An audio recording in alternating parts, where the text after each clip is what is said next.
Assalamualaikum warahmatullahi wabarakatuh.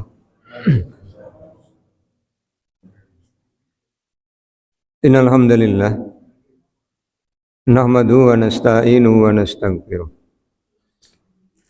Wa na'udzu billahi min shururi anfusina wa min sayyiati a'malina may yahdihillahu fala mudhillalah wa may yudlil fala hadiyalah. Asyhadu an la ilaha illallah wahdahu la syarika lahu wa anna Muhammadan abduhu wa rasuluh. Allahumma shalli ala Muhammad wa ala ali Muhammad kama shallaita ala Ibrahim wa ala ali Ibrahim wa barik ala Muhammad wa ala ali Muhammad kama barakta ala Ibrahim wa ala ali Ibrahim innaka Hamidum Majid. Bapak dan Ibu yang mudah-mudahan dirahmati oleh Allah. Syukur alhamdulillah senantiasa kita panjatkan kehadirat Allah Subhanahu wa taala atas limpahan nikmat yang telah Allah berikan pada kita. Salawat, salam dan keberkahan kita mohonkan kepada Allah agar senantiasa tercurah kepada Rasulullah Muhammad sallallahu alaihi wasallam dan keluarganya, sebagaimana Allah telah mencurahkan salawat, salam dan keberkahan kepada Nabi Ibrahim alaihissalam dan keluarganya. Di kajian kita pekan yang lalu sampai dengan ayat yang ke-109, ketika Allah Subhanahu wa taala mengajukan pertanyaan tentang orang-orang yang tidak mau beriman, orang-orang yang mendebat Allah tentang kepastian hari kiamat. Allah Subhanahu wa taala kemudian mengajukan pertanyaan orang-orang yang tidak percaya akan adanya hari kiamat. Hari kiamat berarti yang dimaksud adalah hari kebangkitan.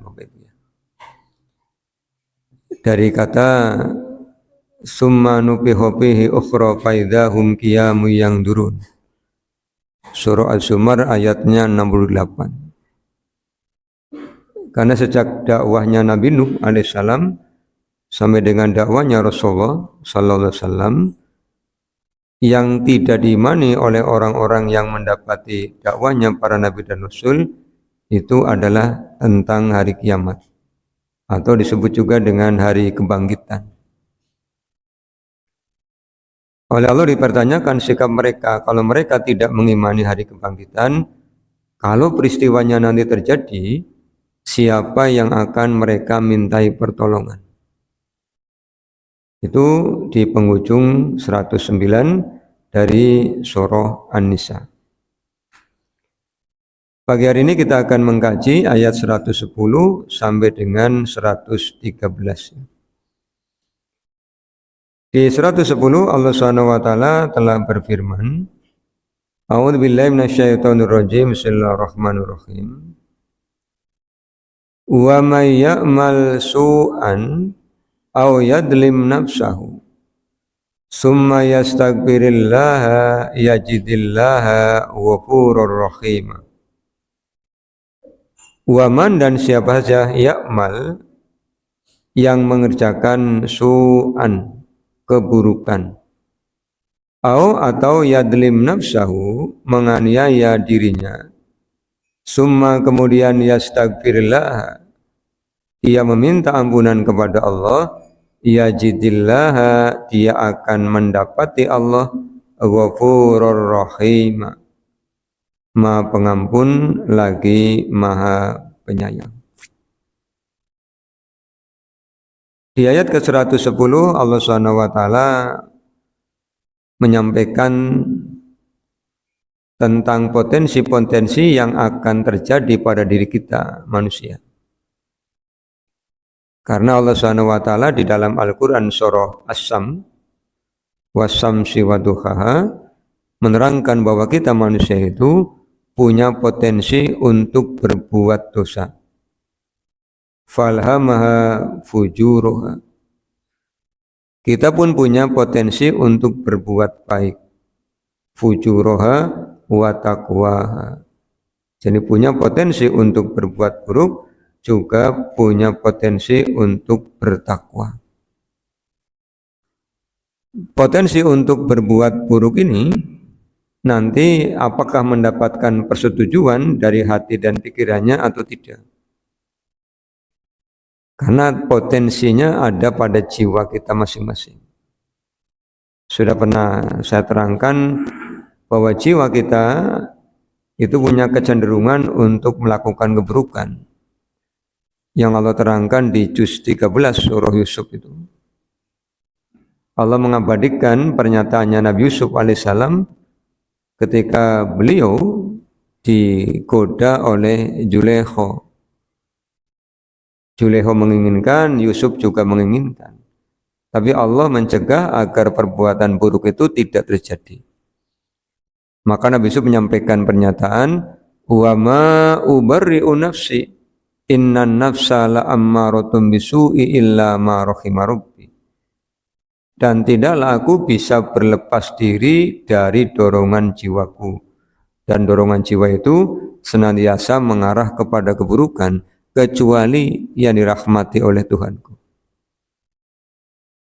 Maka jiwa yang mengarah kepada keburukan ini jika tidak ditolong dengan bimbingan Allah Subhanahu wa taala cenderung untuk ya'mal su'an, melakukan keburukan. Keburukannya bisa terjadi pada 1 atau 4 aktivitas kita. Bisa keburukannya pada aktivitas pikiran. Maka ada keburukan pikiran namanya su'uddun. Itu keburukan pikiran. Berdosa? Iya. Karena kata Allah di Al-Quran surah Al-Hujurat itu pada ayat yang ke-11-12. Ya ayyuhalladzina amanu jtanibu katsiran minadh-dhon inna ba'dadh-dhonni ismun. Wahai orang-orang yang beriman, jauhi oleh kalian banyak berprasangka. Dhon itu artinya prasangka. Karena apa kata Allah? Sebagian prasangka adalah dosa. Yang dosa apa? Su'u. Maka disebut dengan su'uddon. Berarti ada yang tidak dosa? Ada, namanya husnu. Husnuddon. Yang kedua, potensi berbuat buruk itu ada pada hati kita. Hati kita punya potensi untuk berbuat buruk. Apa keburukannya? Dengki, itu keburukan hati. Sombong, itu keburukan hati. Riya, itu keburukan hati. Sum'ah, itu keburukan hati. Ujub, itu keburukan hati. Takabur, itu keburukan hati. Juben, atau juben Bapak Ibu, pengecut. Kalau mau diberi amanah tanggung jawab langsung menggunakan jurus halimunan, menghilang. Kayaknya dengan pandi amanah iki mula nyongpan menghilang, itu namanya juben. Makanya kan doanya Allahumma inni a'udzubika minal bukhli wal jubni. Juben itu juga keburukan hati. Bukhli, bakhil juga keburukan hati. Wal ajzi, terpaksa, itu juga keburukan hati. Wal kasali, males, itu juga keburukan hati. Jadi pikiran punya potensi berbuat dosa, hati juga punya potensi berbuat dosa. Yang ketiga, lisan kita. Lisan kita juga berpotensi untuk ya'mal su'an. Punya potensi untuk berbuat buruk. Apa potensinya? Alhamdulillah.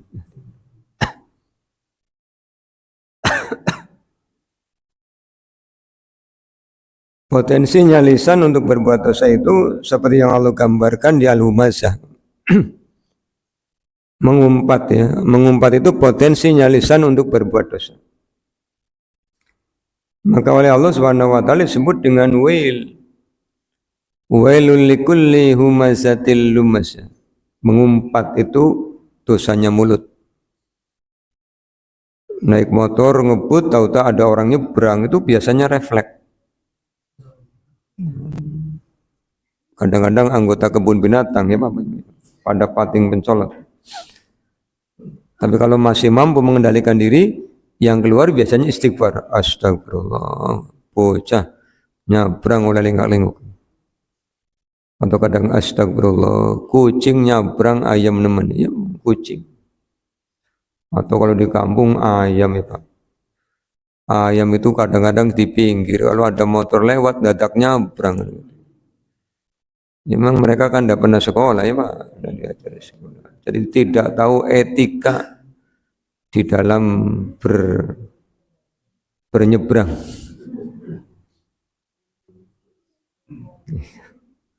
Kadang-kadang kita menghentikan kendaraan, sing mburi nyeruduk babet yang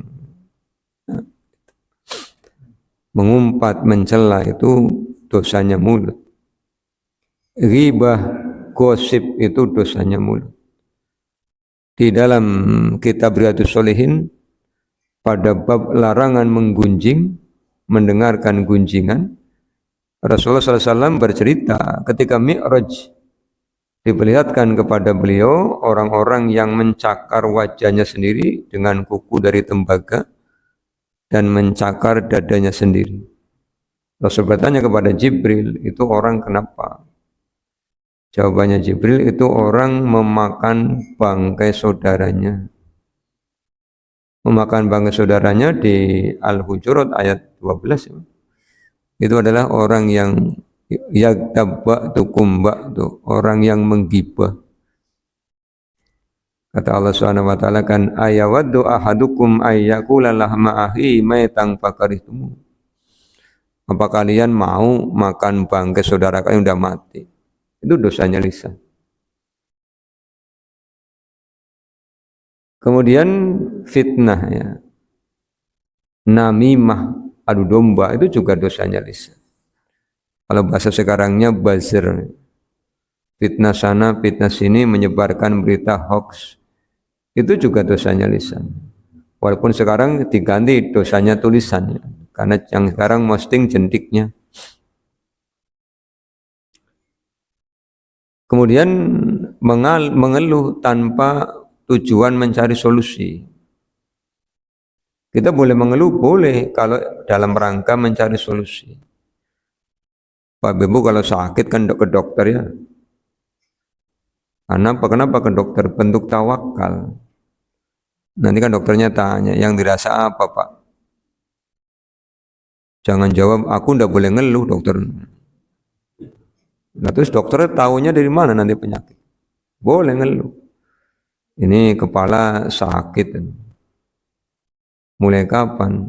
Tiap bulan, tiap akhir bulan.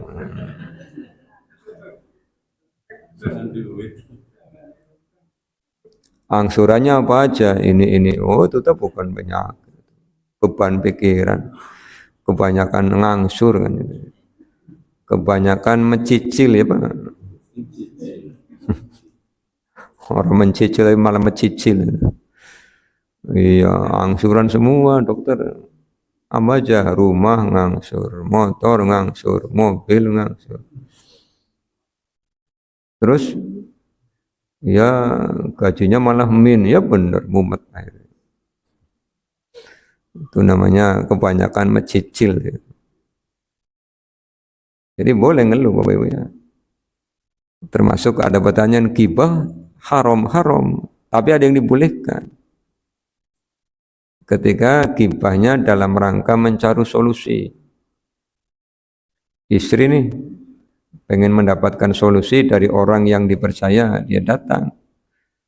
Dia menggibahi suaminya karena dia ngandani suami tidak bisa.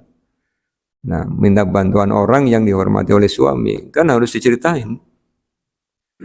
Jangan konsultan psikologisnya bilang, suami masalahnya apa Bu? Mohon maaf Ibu, saya tidak boleh gosip. Nah, terus bagaimana solusinya?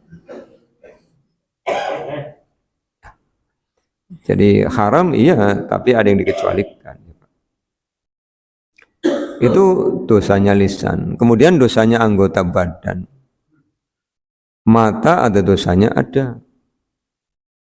Bahkan pandangan mata itu juga bisa membuat orang tersakiti, Bapak. Ketika seseorang melihat orang lain itu Bahasa kampung saya ndelurek pokok. Tahu ndelurek? Hah, orang ngerti? Ketika seorang ibu jengkel dengan anaknya, itu ngomong tidak, tapi matanya itu setajam burung elang. Anaknya diam aja, ditanya oleh bapaknya, kenapa nak? Ibu lagi mode sangar pak, durak-durak gitu kan. Itu bahasa Indonesia apa mungkin pak? Itu pun bisa menyakiti orang lain. Tangan kita bisa menyakiti orang lain. Ya. Baik menyakiti jasa dia maupun menyakiti orang lain hartanya itu. Atau sekarang di era medsos, tangannya rajin posting sesuatu yang menyebabkan orang lain dirugikan. Makanya pemerintah dengan DPR itu kan mengeluarkan undang-undang ITE ya, informasi dan transaksi elektronik. Iya, kalau tidak ada juga itu orang sesuka hati mitnah sana mitnah sini. Jadi orang sekarang yang merasa dirugikan dengan postingan orang lain bisa menggugat orang tersebut. Jadi kalau dulu mulutmu adalah harimaumu, sekarang jentikmu adalah harimaumu. Ini su'an. Yang kedua, Allah Subhanahu wa taala menyampaikan au yadlim nafsahu. Atau boleh jadi ada orang yang berdosa tetapi dosa itu dilakukan kepada dirinya sendiri. Menganiaya diri itu dosa. Karena kata Rasulullah segala sesuatu ada haknya termasuk tubuh kita. Rasulullah SAW itu pernah menegur Abdullah bin Amr bin Al-As. Karena Abdullah bin Amr bin Al-As itu orang yang malam itu sedikit tidur, lebih banyak untuk tahajud. Rasulullah bilang, kalau engkau malamnya habis untuk qiyamul lail, nanti matamu akan cekung. Nanti cekung, Pak. Mana melebu, telapukannya melebu gitu. Kayak orang habis diare biasanya kan cekung ya. Ada juga yang menyebutnya celong. Tapi bukan celongokan ya, cekung. Ditegur lagi, aku dengar juga, apa benar yang aku dengar? Kalau siang kamu tidak pernah berpuasa terus, benar ya Rasul. Diomongi, kalau kamu sepanjang hari berpuasa selama satu tahun itu, nanti badanmu akan lemah. Maka kata Rasulullah, tidurlah, terjagalah, tidurlah qiyamul lail. Jadi malam tetap tidur dulu. Bapak Ibu saking semangatnya ndak boleh, kemudian habis isya hanya ngeliyep beberapa menit, kemudian tahajud dari isya sampai subuh. Ndak usah. Ya tidur dulu biasa. Habis isya jam 9 tidur, nanti jam 3 bangun. Itu kan nanti badannya akan seger. Jangan saking semangatnya habis ngaji kitab tahajud terus habis isya mau sakaliyepan terus tahajud terus tiap malam, nanti cekung matanya. Itu namanya orang yang berbuat dolim kepada dirinya. Atau di Sahih Al-Bukhari ketika Rasulullah SAW masuk, kemudian di masjid ada tali di antara dua tiang. Rasul tanya, talinya siapa ini? Talinya Zainab. Rasul bertanya lagi, kenapa? Dia semangat sholat ya Rasul. Kalau merasa lemas, untuk bangun dia gatolan. Apa Rasulullah? Cukup, lepasin. Kerjakan ketika mampu. Ini agar umatnya Rasulullah tidak berlaku dolim kepada diri sendiri. Jadi beribadah berlebihan aja itu dianggap dolim. Atau malah dolim terhadap diri sendiri itu meninggalkan kewajiban-kewajiban. Tidak sholat itu namanya berlaku dolim kepada diri sendiri. Karena Pak, dia yang akan rugi. Tidak berpuasa itu dolim kepada diri sendiri. Makan makanan yang tidak baik itu dolim terhadap diri sendiri. Maka berapa banyak orang yang ketika sakit mengkambing hitamkan makanan. Padahal makanannya tidak minta dimakan. Hanya kitanya saja yang tidak mampu mengendalikan diri. Itu namanya berlaku dolim. Atau seorang istri lagi jengkel sama suaminya, ndak mau makan, masak dewek, mus mateng ora gelem maem, bisane jengkel karo suami. Si kenapa jengkel karo suami? Soalnya suaminya pengennya makan di luar terus katanya. Terus masak akhirnya pambeli temen aja dipangan. Ya namanya mendolimi diri sendiri. Tetapi Allah Subhanahu wa taala menyampaikan orang yang melakukan keburukan atau orang yang mendolimi dirinya sendiri, kemudian dia meminta ampunan kepada Allah. Kalau berbuat dolimnya kepada orang lain, maka wajib minta maaf.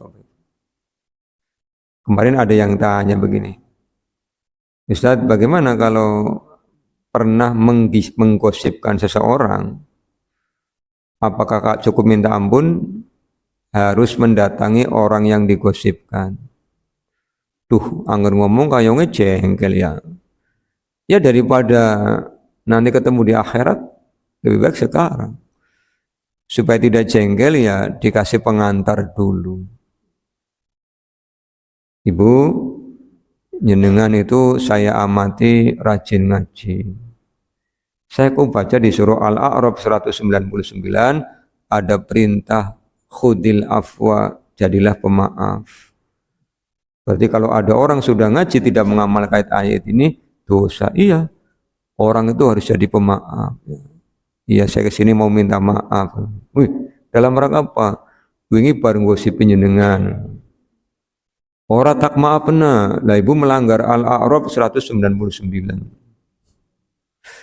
Nanti ini masuk neraka karena gosip, yang satu masuk neraka karena tidak maafin, ketemu bareng akhirnya dimaafin ya. Setelah itu tidak gosipin lagi Bapak ya. Jadi hati-hati ini. Atau mengambil miliknya orang lain ya minta dihalalkan. Datang lagi minta maaf. Wingi wis minta maaf, gosip ki minta maaf apa maneh. Wingi nyawel godhong gedangnya nyenengan, pan mepes banteng godhong gedangnya kurang, tak cawel. Orang bisa bayar. Oh ya siap bayar. Hati-hati Bapak Ibu. Kita udah hafal Al-Zalzalah ayat 8 ya. Wa may ya'mal misqala dzarratin syarran yara. Sebesar zarrah saja ada pertanggungjawabannya. Jadi hati-hati sekali. Jangan menyepelekan sanksi akhirat itu adzabun alimun, adzabun adimun, adzabun muhinun, adzabun syadidul iqab. Jadi kata-katanya aja tidak ada yang enak kedengarannya. Ya, apalagi kalau kita paham arti.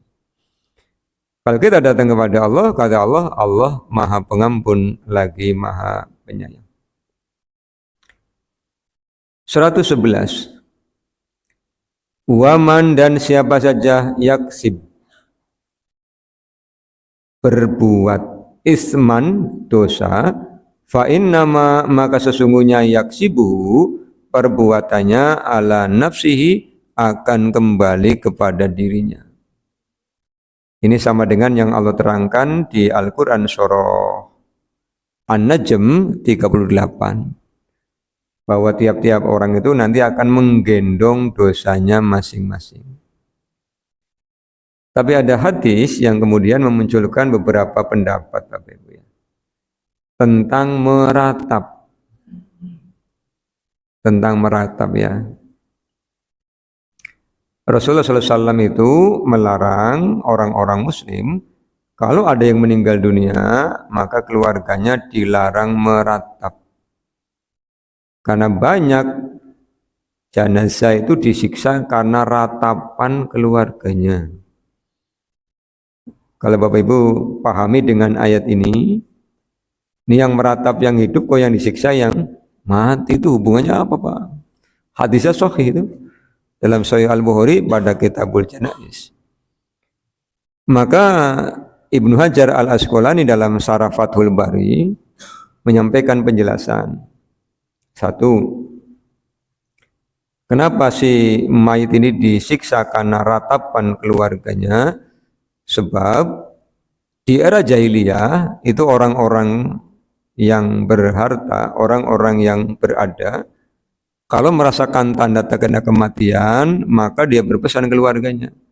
Nanti kalau dia meninggal, keluarganya diminta meratap. Jadi ini kan kalau dilihat oleh yang hidup menunjukkan bahwa yang mati itu sangat dibutuhkan sehingga ditangisi berlebihan. Bahkan sampai disuruh untuk menyobek bajunya, menampar pipinya. Ini kenapa kemudian si mayit ini disiksa? Karena meratapnya hasil wasiat. Dia yang pesan, ngari mati aja kelalen ya diratapi. Nah ini kan disiksa. Itu budaya jahiliyah. Yang kedua, kenapa disiksa? Ketika ratapan itu menjelaskan tentang kebiasaan-kebiasaan buruk dari orang yang meninggal. Misalnya, saking sedihnya nangis terus kalau bahasa orang munduke ngeromit kan nangis karo ngomong. Padahal angel Pak nangis karo ngomong. Perlu kemampuan yang luar biasa ya. Jadi sambil nangis sambil ngomong. Melas temen mah sampean mati, makanya sampean ora tau salat. Lah kan malah kan. Ora tau salat, utangnya ke pan mati ka ora kanda-kanda. Angger pan mati kanda utangnya sing akeh sisan, wong jare lunas sing asuransi kaya. Kenapa itu kemudian dihukum? Yang ketiga kenapa dihukum? Pendapat yang ketiga adalah karena ketika dia mau meninggal dia tidak pernah wanti-wanti. Tolong ya, nanti kalau aku mati jangan ada yang meratap. Makanya dihukumnya karena tidak pernah berpesan begitu. Tapi masyarakat kita tidak punya budaya begitu ya Pak. Mati ya mati bagaimanalah seorang saya diratap-ratap. Bahkan kadang-kadang kalau sakitnya lama begitu meninggal kayak orang ada bongbong sing ngopeni ini. Wis kesel ya. Pada ngeluh sing ngopeni pimen wong tuane esi embu pimen orang mati-mati anak durhaka ya Pak. Masa ngarep-ngarep wong tuane mati. Begitu ya. Jadi itu tentang meratap. Hati-hati ya, jangan sampai meratap. Dosa akan kembali kepada pelakunya sendiri. Maka hati-hati. Dan mengukur apakah itu dosa apa tidak sederhana saja. Kalau sesuatu dikerjakan membuat hati tidak tenang berarti dosa. Ya tadi contoh tadi lah, mau nyawel godong gedang itu kan pasti ngaklingu Bapak Ibu. Karena apa? Tahu itu dosa. Wong tinggal ke pasar beli paling ya 1000 ya oli ya Pak. Oli nganyang oli. Ya ora usah godong wis. Larang ora sida Pak. Ora usah dipepes bandengnya goreng bae. Goreng kan usah nganggo godong ya. Lakalengane ya. Pangelan temen urip. Sengsara nemen ya. Pan goreng langka-lengane, pan mepes langka. Godongnya pol-polane pan mepes langka bandengnya ya angel man. Hati-hati ya. Dipikirkan hati-hati. Termasuk ini kalau kita bertamu Bapak Ibu ya. Kalau tuan rumahnya bilang, mau nggak Pak disambi? Oh nggih, siap. Ya disambi. Dinikmati. Kalau tuan rumahnya bilang, mau bawa Pak? Boleh, boleh. Ya digawa. Oh ngarane tawari ya Pak. Ya kalau tawa tuan rumahnya basa-basi ya bunggane siapa. Kayaknya tidak pernah pakai basa-basi. Kayaknya gue salempeng ya. Tawari pengen gawa. Orang gawat tuan rumahnya guyonan. Kalau piringnya oleh gawa sisan Pak. Orang piringnya. Anggar kayaknya ngeluh bunggane siapa nawani ya Pak. Tapi kalau dia tidak nawari bawa ya jangan. Kadang-kadang kondangan itu ada kayak gitu ya. Tuan rumah melepuh kagian jajannya balapan masuk naning tas. Sekarang itu zaman CCTV tanpa kabel Bapak Ibu. Ana sing video. Diunggah ning grup konangan jebule. Makanya pulang kondangan diguyoni, barang lagi mangkat mobil kayong enteng, barang balik mobilnya antep ki. Jebule pada ngawani jajan tumpet-tumpet, nah tadinya tambah antep ya. Hati-hati ya. Ya, kan itu di hidangan untuk dinikmati di situ, bukan untuk dibawa. Karena kalau hidangan dinikmati di tempat itu habisnya tidak banyak. Kalau dibawa bisa ke bawah semua Pak. Nah, jadi kalau tidak ditawari jangan. Kalau pengen ngomong aja, Mbak, kayak kayong klemet enak ya, nggak oli. Nanti klemet ya Pak. Kayak sih ngabang-ngabang kepeng anak kacang hijau nih. Hah? Arane apa? Iya wis lah jarinya dengan ini. Nyong ora wani debat karo ibu-ibu. Ya wis, Quran ya ora apa-apa. Wong mundu ngarane klemet. Embu dari ini klemet ya. Oh. Ben nyong percaya lamun Sabtu ngarep pada nggawa pimin. Iya Pak. Iya namanya contextual teaching and learning ya, bedanya apa? Wajah seutuhan jenengan padu-padunya pengen gitu ya Pak. Enggak. Supaya kita tidak berdebat gitu ya. Ya Pak. Wong kadang-kadang di daerah tertentu dengan daerah lain namanya beda ya. Itu yang dibungkus daun pisang, kepeng, ada pisangnya, kalau di Mundu namanya pais dawa. Yang kaya limas arane pais poci. Pening Mundu orang seprotes lagi ngomong nih Mundu.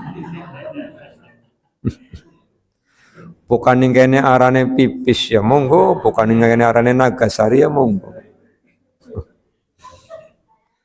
Mau tukaran jebule makhluknya pada lah, jebule pada. Gitu ya. Ning Mundu ana aran panganan bakwan. Angganing Sunda arane bala-bala gitu kan ya. Wujudnya pada. Ki sing angel maning ning Mundu nyebutna botin, wis sing wite ngadeg dhuwur. Bolet sing wite ngleleng. Tapi ning Prakpagelor kowe kualikane, Pak.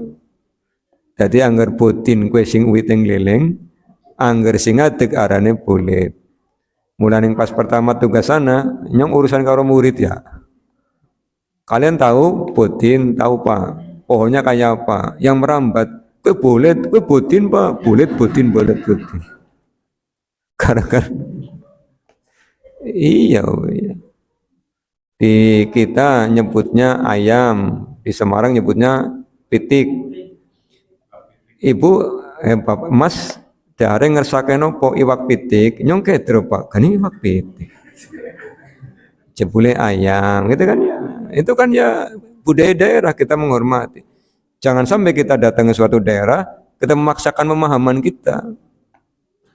Sing kaget ketika Ibu Kos bilang begini, Mas, nyuwun tulung niku tang wingking di tingali. Pitike ngenduk apa ora nyong kedro Pak, pitik ngenduk. Jebule pitike ayam apa itu? Angger pitik apa? Angger ayam cilik, kutuk. Arane kutuk. Kutuk. Iya. Seorang teman ditanya oleh Ibu Kos, Mas, teng Jerakah Jawa, mboten dekat nyong gemuyu. Jawa ke udan ya Jawa. Jawa udan Mas bukan jauh. Mulane nggih wong Jawa belajar bahasa kromo dadi ora. Takoni Jawa mboten jawabane dekat. Ini awal-awal tinggal di Semarang, wih. Jadi sama-sama Jawa, tapi ada beberapa kosakata yang berbeda. Lah ternyata kalau berdebat pun lama-lama dosa, Pak. Kenapa lama-lama dosa? Orang debat itu kan pengen menang. Kalau pengen menang kan peteng-tengan. Kalau peteng-tengan kan urate rantang, meripatnya mendelik-mendelik, ya, Pak. Akhirnya dosa. Baru gue jengkel-jengkelan menang-menangan. Gara-gara apa? Gue making klemet karo kuren kan. Makanya ngarepan debat karo ibu-ibu. Orang wani. Iya, ibu-ibu tuh orang paling hebat. Kalau saya mati ibu-ibu tuh kerjanya 24 jam loh Pak. Oh, seneng dibelani ki ibu-ibu. Dari mulai pagi wis mulai uprek nyambut gawe ya. Sebelum tahajud wis masang ngliwet gitu ya. Nanti habis tahajud mulai masak. Langgo suami kerja mulai dolanan gombal wae ke kumbal. Langgo awan-awan dolanan gombal maning ngentasi nyetrika, engko bengi mlebu nang lemari ya. Engko bengi maning tutupi gombal ya. Selimutan sih, tadi acarane kowe 24 jam. Ditambah dadi ojek pribadi nganterna anak mana mene anggar anak kelima ya ping 10 berarti berat. Dadi laundry mulane bapak-bapak aja galak karo wong wadon muh dibelani seneng. Iya, saya hitung kalau pekerjaan istri seperti itu Pak, per bulan itu pendapatannya 26.500.000. Wih, seneng nama. Jadi anggar nafkah nembe 5 juta, ora usah galak-galak, esik orang 21.500.000. Utang akeh. Jadi sep bisa, jadi laundry bisa, jadi gojek bisa, jadi guru privat bisa, jadi konselor suami ya bisa. Bisa, makanya muliakan istri. Kalau istrinya begitu Pak, itu solihah. Kalau belum mati jangan dimakamkan. Ya, jadi kalau istrinya solihah, belum mati jangan dimakamkan. Si paling makam urip-uripan. Jangan berbuat, termasuk jangan suka mendiamkan istri. Jengkel meneng, Pak. Jadi bojone nama Mas Sariwan. Keong keranjingan apa tuh? Ya. Ngomong ganing meneng bae nyong jengkel karo konde. Si bisane. Senengane anger lunga, poyane wis anjog kaya gue. Oh iya siap ngopoyane adipan mangkat ya Mas. Nah Mas wis ngomong ya, poyane sekali berlaku seumur hidup ya. Kapan? Biyen sih lagi sadurunge nikah. Gelem dibojo sampean sing penting anggar nyong poyan diijini iya wis berlaku seumur hidup kan. Jadi perlu ada amandemen terhadap kesepakatan awal. Hati-hati ya, kadang-kadang dengan orang lain baik, ya, tapi dengan istri kurang baik. Kalau lagi nraktir kancan itu gagahan. Silakan pesen. Pas makanannya tumpah, ndak usah dipikirkan, pesen lagi. Pas bojone sing numplak na panganan, tak galake luar biasa. Jadi bojone ndarani tong mriyang sing ngopeni kancane ndian, tunggu pembalasanku kan begitu. Ini hati-hati ya, jangan berbuat buruk termasuk orang-orang yang paling dekat. Saya pribadi kalau melihat berita atau mendengar berita laki-laki sampai menyakiti istri koya kebangetan. Gampang Kak, kalau sudah tidak suka pulangkan saja pada orang tuanya. Iya, wong tuanya mati. Ya pulangkan yang mau nerima gitu. Keluarganya gitu ya. Iya kadang-kadang sudah tidak senang, dianiaya. Kenapa tidak boleh? Itu melanggar aturan Allah. Yang kedua, kita kaum pria ketemu istri itu kan sudah besar Pak. Kan orang ngopeni awit bayu ya. Iya, nemu.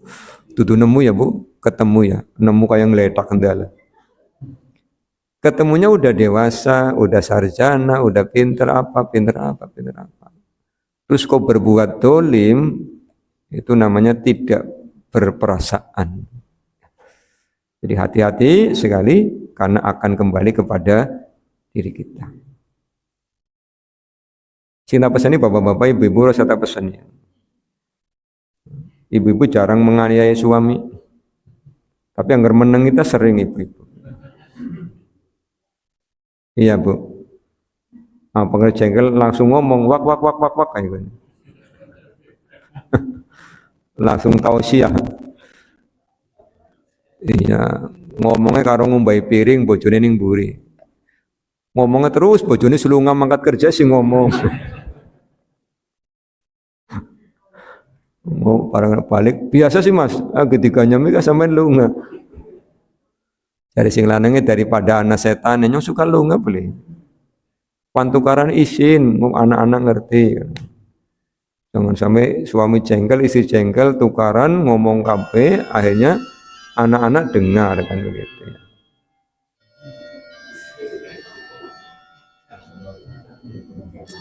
Itu 111 awalnya. Kita ke 112. Wa may yaksib khati'atan au isman, dan siapa saja yang berbuat khati'ah. Jadi tadi ada su'an, keburukan, ada isman, dosa, ada khati'ah.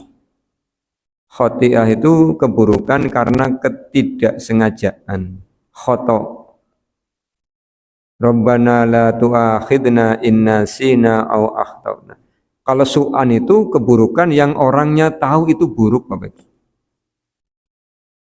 Kalau khoti'ah itu keburukan yang orangnya tidak tahu itu buruk. Karena apa? Umum batir. Pemiki pan masak sayur asam terus nyawel blimbinge tanggane kaning ngemet. Soalnya sing pada ngemet kayak Pak, namanya khoti'atan. Begitu ngaji, oh ternyata dosa, stop. Au isman atau berbuat dosa, summa kemudian yarmi bihi.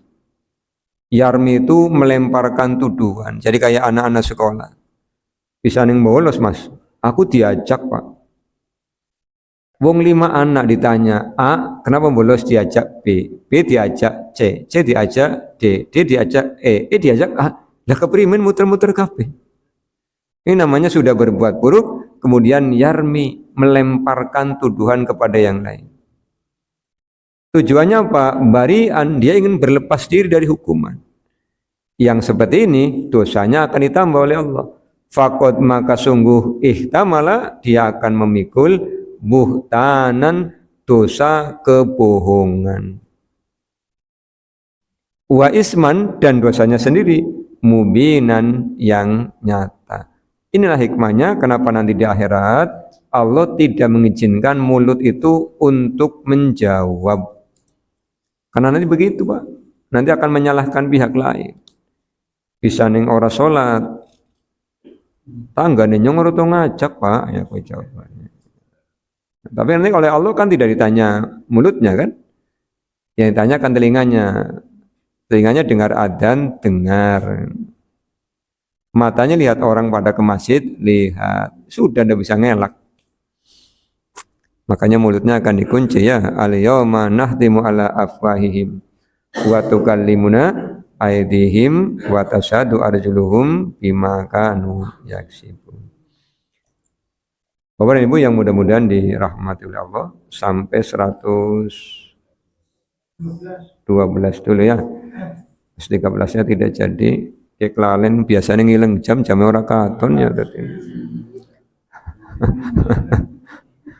Ngireng jam tangan, kurang 5 Bapak Ibu ya. Iya, mudah-mudahan bukan karena sengaja tutup pip ben orang ngerti jam dan ini ngaji. Mudah-mudahan bukan begitu ya Pak. Masih saya request Mas pasangi jam gini Mas. Ya, tadi nyong bisa karo ngileng we. Iya, soalnya kalau kuliah pagi saya ada kepentingan tugas Bapak Ibu ya. Nanti kalau terlambat kan ya dosa gitu ya. Soalnya gajinya tidak pernah terlambat dan tidak pernah dikurangi. Kalau mulang kok telat, baik berarti korupsi. Korupsi waktu ya. Kita tutup dengan doa kafatul majlis. Subhanakallahumma bihamdika asyhadu an la ilaha illa anta astaghfiruka wa atubu ilaika. Assalamualaikum warahmatullahi wabarakatuh.